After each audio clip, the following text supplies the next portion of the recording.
the advanced working group reaching out to people as soon as they kind of get a little bubbling or get some popularity. Maybe you can't reveal like methods, but what type of stuff like grabs the attention of the working group to make them reach out to people like that? Um, we have we within the advanced working group we have um, a pretty sophisticated group of people that are monitor spaces. I can guarantee you there's a couple in here tonight, and TikTok and podcasts and things like that. When they find somebody that's interesting, have some kind of verifiable background as a uh, intelligence officer or military person, and have had a legitimate connection with a UAP or UFO uh, experience, that would tend to be the type uh, that this particular group would go and ask and talk to, and uh, not necessarily bring into the group, but just gather information, see if they want to have a cup of coffee and talk about their experience. And there's different approaches that we would use. I've done it. Being a former counterintelligence officer, we're trained to make contact with people and get them to know us, and then sit down with them on a cup of coffee or a drink and talk about their experience. And that's something they do, and it's just for our own reason. We don't work for a government. We're a private entity and a group, and so we just, and sometimes it's used for other reasons, but that's kind of like that's. I hope that answers your question. No, definitely. That was a lot more than I thought I was going to get. And if maybe you could elaborate on one little area of it, is because, I know going to meet people takes time and money, right? So would it be the experiencer data that y'all are interested in, or maybe like more leads to, do the same thing in other areas, or both? I'm sure that it could be both. We had a session, and this is a probably 18 months ago. I think now it's May. Yeah, we invited some experiencers, and I believe some of them were considered contactees to a session or a meeting uh, about 18 months ago, just to get more information on what they had.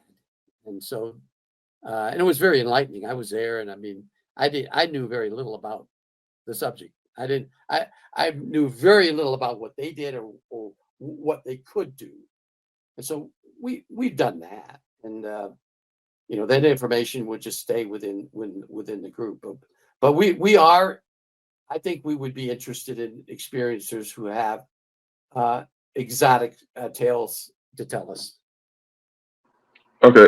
You can do this on X. You can go through and find through through the algorithms what people are saying about you, and I did, along with some friends of mine who were more professional or knew more professional methods or technical methods to get that information out. And so I went through and blocked everybody that was saying horrible things about me. I have no reason why I should not block people like that. If they want to talk about me, talk about me. But I'm not going to have to uh, listen to them or to have them uh, as a friend uh, or unblocked or a follower, I guess you would call on X, because there's a lot that people don't realize goes on in spaces. That there's a lot of algorithms in X that I'm sure a lot of people don't realize exists. and you can go in and type a name and find, 7,000 mentions of that person in any kind of postings on Twitter. I mean, on X. And these people were doing that, and they're all my fans or former colleagues. So, but what they did was they gave me examples. When I first said, "What am I going to do all this?" They just gave me a list. Well, I don't know. I mean, I see Logan and UFO now. I don't know who they are.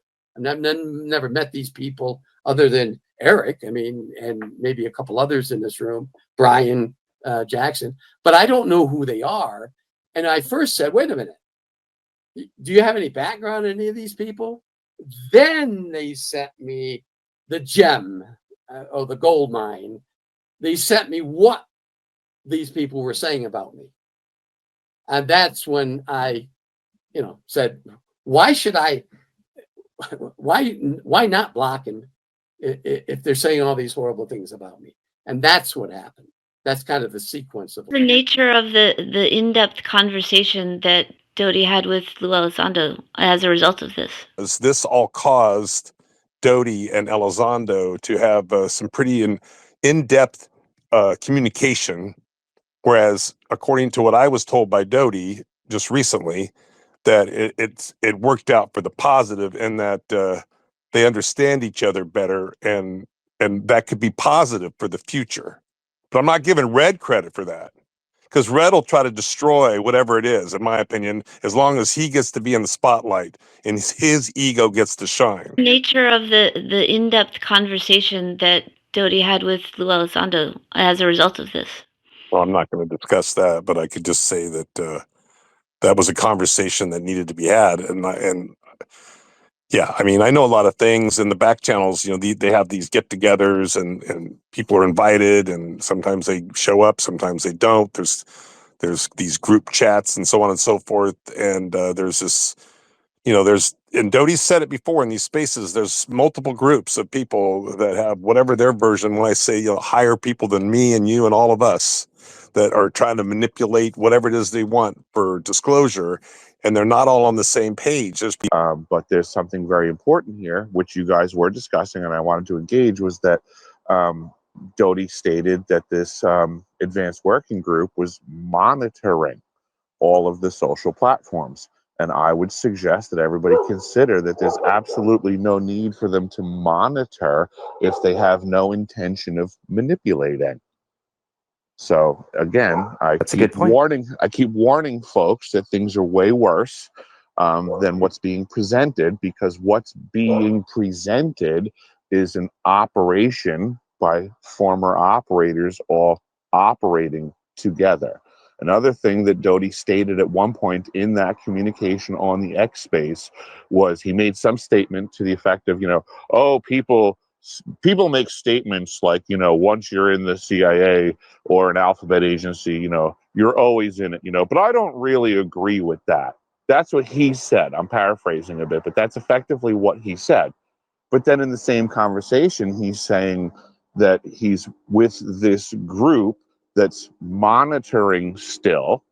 So, I mean, there he is caught in another lie. I mean, he himself is still operating. These other people are still operating. So for him, that's not normal behavior, right? To be monitoring a space that you're not actively participating in. Right. The working group is part of the CIA. None of this is normal behavior. None of these people are not actioning anymore.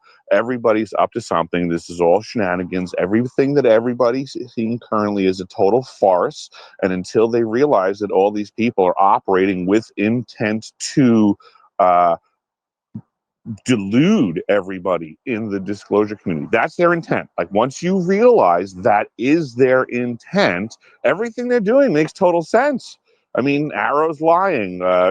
People are figuring it out finally. They lied about my testimony. So, I mean, everybody's being lied to, but everybody wants to still bicker about which one of the liars is telling the most truth. It's ridiculous.